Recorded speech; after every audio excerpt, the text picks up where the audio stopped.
Hey everybody, Jared of Secondlifedesign. Welcome back to Milling Monday. I think we're on episode 9 already.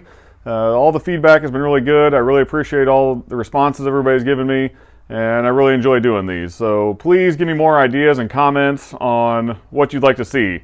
I think there's a lot of good milling content left out there that I haven't talked about yet, so please let me know what I'm missing and so how I can help. That's what I'm here for, so drop your comments below and let me know what I can answer.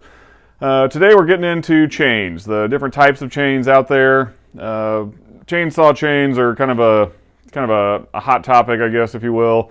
If you start talking to different people, you're going to get a lot of different answers. Everything I'm talking about today is in regards to milling. If there's a lot of firewood guys out there that could say I'm totally off base and have their own opinions, and that's fine.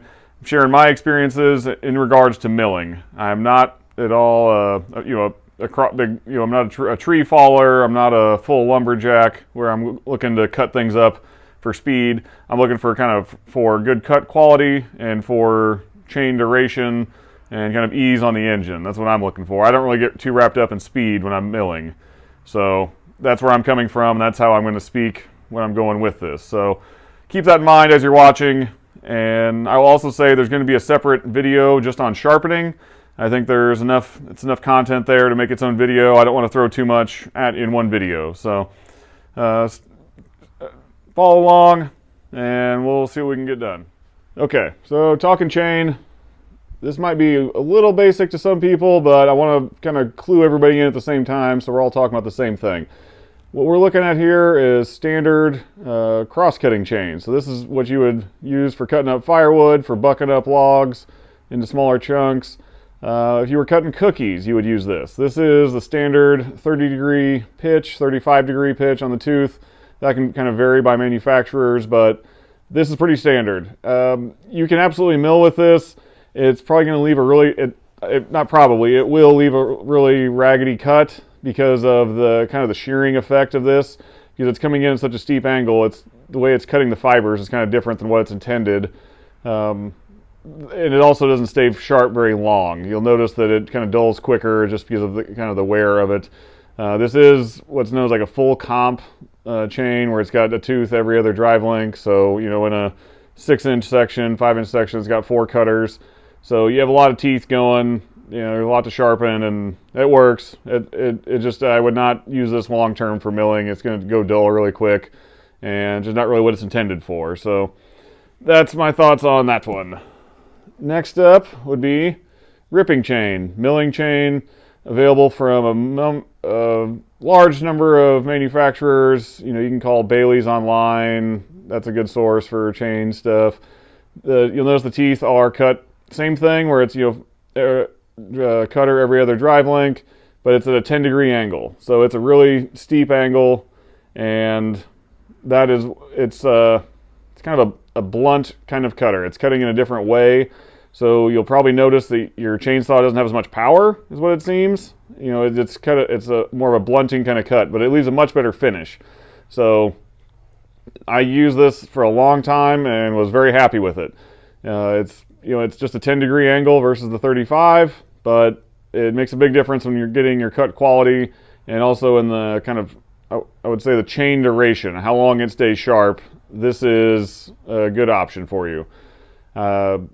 Readily available. It's definitely out there. But it's going to seem like it's going to take away a lot of power because it's just the way it's cutting. That's all there is to it. So what I've been running lately that I kind of like the best, and is kind of the best of all worlds, is this chain from Granberg. This is a specific chain that they sell themselves, and let me get a close-up so you can see what the difference is. So we have our 4 cutters, but the first 2, this one and this one, are half as wide. This is something where Granberg is doing their own specific file to this, where all the cutters have a 10-degree angle, but the first 2 are like a scoring cutter. So it's removing some of the material before the full width cutters are. So why this works is if these 2 cutters are opposite each other, and this one's taking out the right part of the curve, and this one's taking out the left. So they're each removing half the material, right? So by doing this, This one's taking out 1/4 of it. This is taking out the other quarter, and this is removing the last half, the other 2/4. So it'd be, in woodworking terms, this would be equivalent to making 2 passes when you're routing something, where it's just going to work easier. So this is why I love this chain, because it kind of gives you a smoother cut, a little bit easier on the engine. Highly recommend this. As everyone knows, I'm an ambassador for Granberg, but I would promote this even if I was not. This is a fantastic product. It is specific to them.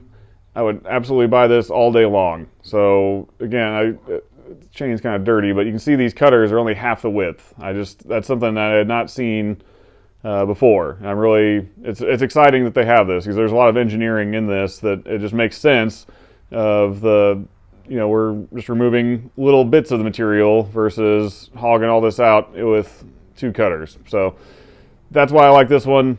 It works really well. I would absolutely use this. I have multiple loops of it. Works very well. The last option I'm going to show, this is something very unique and kind of niche, but it kind of brings up another topic of discussion. So this is actually going to be harder to show. So this is a chain. It's a 404 gauge chain. This is off of a Lucas mill. So that's another type of chainsaw mill of sorts. It's a chainsaw bar, but it's powered by a big Briggs V-twin engine. And this is like a HyperSkip. So trying to get this all in one picture here. From there to there is 13 inches, and there are 4 cutters there. So there is a lot of room between the cutters. So this is, I heard people always say, if you run a skip chain, you'll have a lot better results. And there's kind of 2 schools of thought with that. My thinking is, there's a lot less cutters, but if you hit something with this, you're in a lot worse shape quicker than if you were running like a full comp chain that had all the cutters on it.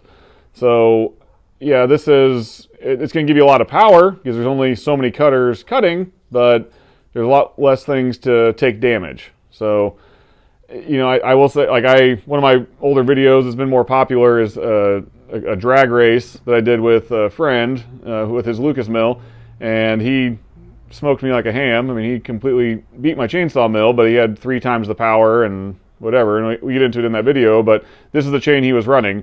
And so there is something to it, but I think there is, and speaking of running, HyperSkip chain or even just semi-skip chain, it is less drag that the engine is turning, but you're still removing the same amount of material, so you just have less teeth doing the work. So what you're really gaining, I don't know as much, because you still have to remove the same material. It's just, instead of having 50 drive teeth, you have 25 or whatever. So it's, would you be sharpening more often? And the argument can be made, well, you're sharpening a lot less teeth. Yeah, but if you're doing it twice as often, what are you gaining? So I can't speak to what's going to be better in that sense. I run the Granberg specific chain, and that's all I'm going to run. It really is kind of just the best option for me. It makes the most sense, technology wise, where you remove little bits of the material and then remove the rest of it. And that's what makes the most sense to me. So that's what I would promote. I would get 2 or 3 loops of this, and it sharpens the same as anything else. And again, I'll cover that in another video, but that's what I would run. That's what I would recommend. Granberg.com. Use promo code Secondlifedesign to save 10%. All right, so getting a little bit long in the video, a little bit longer than I wanted to, but a lot of good information I wanted to share. I've done a lot of different types, used a lot of different types of chain, and I want to share my thoughts out there, so maybe it can save you a couple steps and kind of jumping to the right chain right off the bat. Buying, especially if you have a long bar, buying loops of chain gets real expensive. So I would try and whatever you can do to kind of mitigate that, to get into the size bar you want and stick with it, is going to be money saved later on. I've jumped sizes a few times, and every time I always kind of just, I know I'm going to take the hit of buying new chain and new loops of chain. I bought rolls of chain before and made my own loops, and it is cheaper that way, but no matter what you do, it's going to cost money, and they are consumable. So you can always sharpen them, but they're going to have to be replaced at some point. So I hope that helps. If you have any other comments, leave them down below. Any questions? I'm always looking for new questions for Milling Monday. Drop those below. You can find me on Instagram at SecondLifeDesign. Anything else, let me know. Thanks.